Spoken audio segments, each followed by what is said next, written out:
আত্মসহায়ক গোটৰ পৰা আগবাঢ়ি গৈ তেওঁলোক আজি লাখপতি বাইদেউ নহয় মহা লাখপতি বাইদেউ হৈছে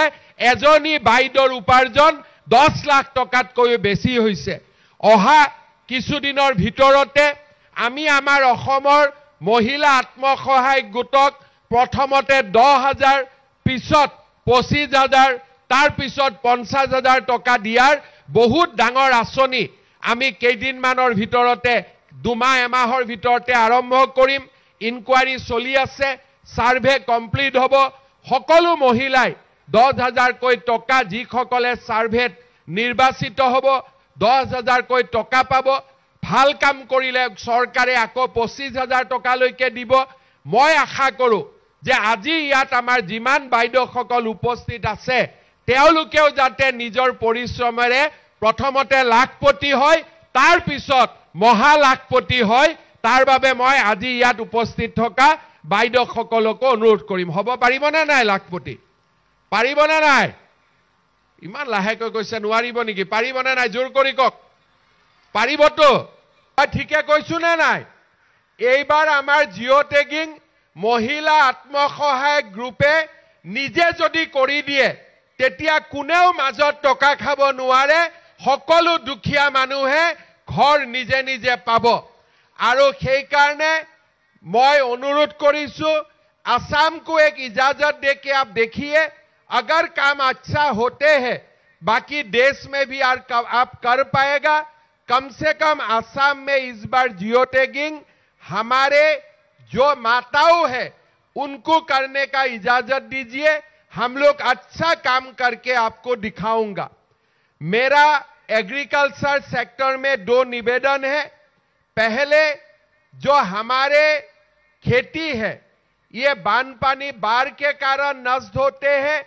इसके लिए आपने प्रधानमंत्री फसल बीमा का व्यवस्था किया और हमारे बहुत फायदा हुआ लेकिन असम में हमारा और एक अलग प्रकार का असुविधा होते हैं हमारे जो खेती में हम लोग जो काम करता हो कभी कभी बंदर आते हैं कभी कभी हाथी आते हैं इसीलिए प्रधानमंत्री फसल बीमा में हाथी और बंदर भी जो भी खेती का नष्ट करेगा उसको भी आप प्रधानमंत्री फसल बीमा में इंक्लूड कर दीजिए हमारे कृषकों को बहुत बड़ा फायदा होगा मैं आपको हमारे सभी किसानों का ओर से मैं ये भी आपको विनम्रता से निवेदन करूंगा साथ में आज आपने देखा है हमने हमारे किसानों को जितना हो सकता है हम लोग मदद करने का कोशिश करता हूं आपका जरिए लोगों को किसान सम्मान निधि मिलते हैं प्रधानमंत्री का कारण अभी हम धानों में मस्टर्ड में एमएसपी देने के लिए कामयाब हुआ हूं और आगे जाके आपने और कोई क्रॉप के लिए एमएसपी दिए हैं वो एमएसपी के लिए भी हम जरूर हमारे किसानों को हम प्रेरणा दूंगा कि वो लोग किसी को एक अच्छा किसान का नाते एक हमारे असम का कृषि क्षेत्र का विकास के लिए काम करे लेकिन किसानों को हमारे जो इनपुट है और फार्म मशीनरी है ये लगातार हमारा जरूरत होते हैं मेरा आपको निवेदन है असम के लिए जो भी एलोकेशन है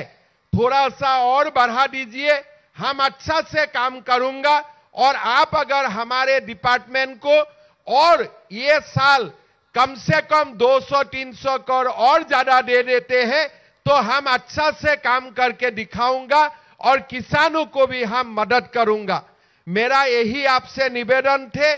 प्रथमते मैं एटाई रिक्वेस्ट करिसु जे आमार 6-7 लाख मानुहे जे एतियाও घर पाब बाकी आछे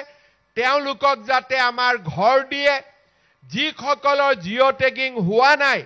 तेओलोকক जाते जिओ टैगिंग करिবৰ কাৰণে महिला आत्मसहायक गोटर जरियते जिओ टैगिंग करिবৰ বাবে सुविधा दिए प्रधानमंत्री फसल बीमा योजना जाते बांदर और हाथीए खेती नष्ट करिलेও तारू जाते বীমা আমাৰ কৃষকে পায় তাৰ বাবে ব্যৱস্থা কৰিবলৈ আৰু আমাৰ খেতিয়কক যাতে আমি পাৱাৰ টিলাৰ ট্ৰেক্টৰ বিভিন্ন ধৰণে আৰু সহায় কৰিব পাৰো তাৰ কাৰণে এই বছৰ যাতে আমাক আৰু 200-300 কোটি টকা তেখেতে দিয়ে তাৰ বাবে মই আমাৰ মন্ত্ৰী ডাঙৰীয়াক অনুৰোধ কৰিছো আৰু আপোনালোকেও আমাৰ মন্ত্ৰী ডাঙৰীয়াক আশীৰ্বাদ কৰিব যাতে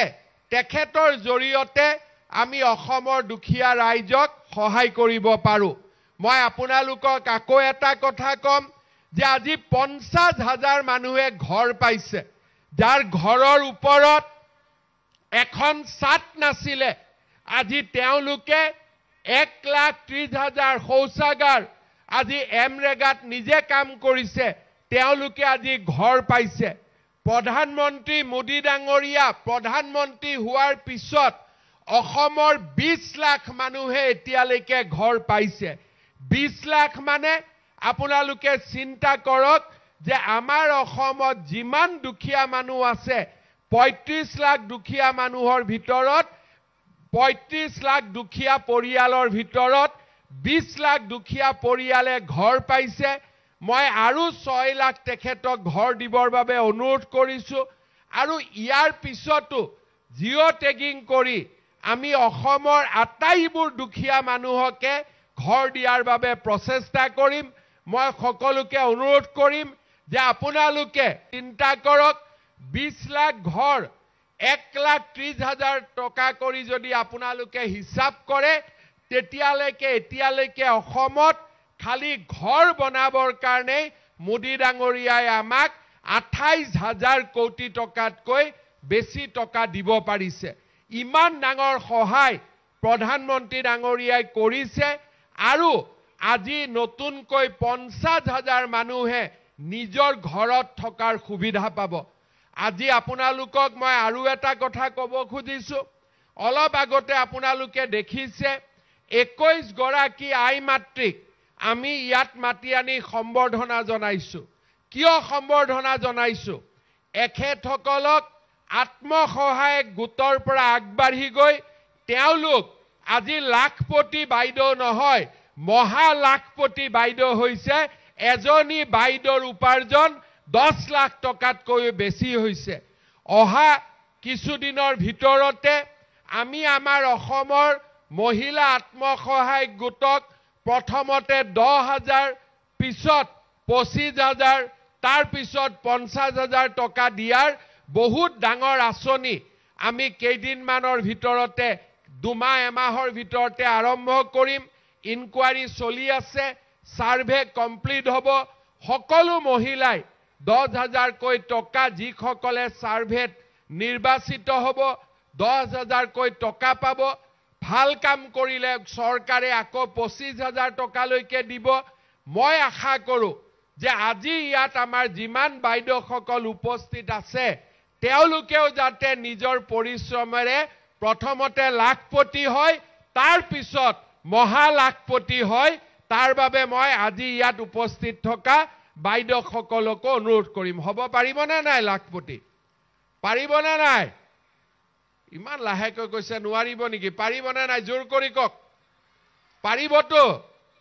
ঠিক আছে আপোনালোকক মই নতুন বছৰৰ শুভেচ্ছা জনালো মাঘ বিহু আহি আছে বিহুৰ শুভেচ্ছা জনালো